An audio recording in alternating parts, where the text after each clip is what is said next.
The thick soles of his desert boots screamed on the linoleum decking. The rasping of his breath filled the still air. He reached the door of the first mate's cabin and thundered on it with his fist. Then, scared by all the noise he was making, he knocked once more, quietly. There was a distant groan as Nikolai came awake, a wash of light over Kanwar's boots from under the door. Unable to wait any longer, the young Indian turned the handle and all but fell in.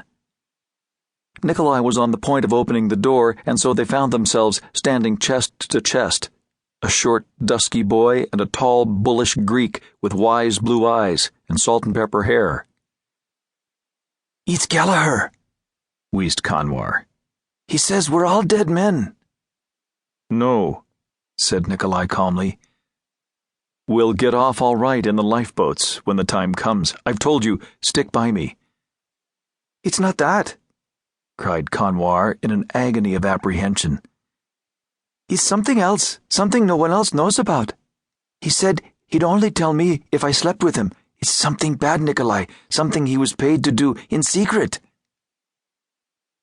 Gallagher gazed at the pair of them with his disconcerting eyes.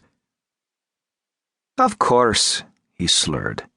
"Now, would I be telling this lovely boy lies?" He fell back, sprawling into the captain's chair on the bridge. He was a tall Irishman, red-headed and covered with freckles. His face and arms were terribly marked with scars. So fair were his brows and lashes that his pale eyes looked naked. His once lean body was running to fat. Only when he was totally drunk did his hands stop shaking. He never seemed to sleep in his berth and prowled the ship at night, often settling, as now, in the captain's chair up here. Nikolai knew nothing of Gallagher, the ship's electrician, and wanted to know nothing. But he knew the truth when he heard it, and he could just see this strange, sadistic man using whatever he knew to try to seduce the boy. "Where?" he demanded. Gallagher leered up at him. A shadow moved the depths of those naked eyes. What was it? Fear. The man was terrified. "They expected me to keep it down in me berth," said the Irishman. "Sleep with it under me bunk till it was time. Not me. Never again. Not for any amount of money. I'd been blown up, you know, under me bunk. I should fucking think so."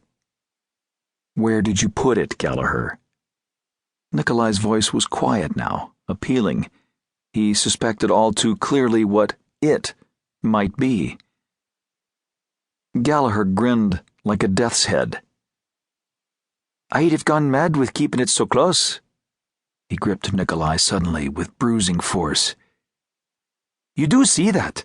I'd have come to pieces with it under my bunk." "Of course you would, Gallagher. I can see that, but where did you put it?" Gallagher started giggling helplessly. "You'd never guess," he said. His eyes rolled up in his head. Nikolai glanced over his shoulder then. "Wait outside," he ordered Kanwar. And from the tone of the first mate's voice, Kanwar was glad to go. It took 10 minutes. Kanwar stood well clear of the door, so he never found out what kind of duress the mate used. But after 10 long minutes, they came out together, Nikolai's arm firmly round Gallagher, supporting him as though they were friends. "Quick!" snapped the first mate, with uncharacteristic rudeness. "Take his other side." Kanwar obeyed at once, and so, 3 abreast, they proceeded. They crushed into the tiny lift and hissed down into the bowels of the great tanker. Kanwar's fear of being discovered by the captain was at once replaced by the fear of discovery by the equally terrifying chief engineer, the tall, taciturn American, C.J. Martyr. Indeed, rounding a bend in the corridor suddenly, they bumped into 2 figures so unexpectedly that Kanwar cried out aloud. But it was only 2 of the Palestinian general-purpose seamen coming off engine room watch.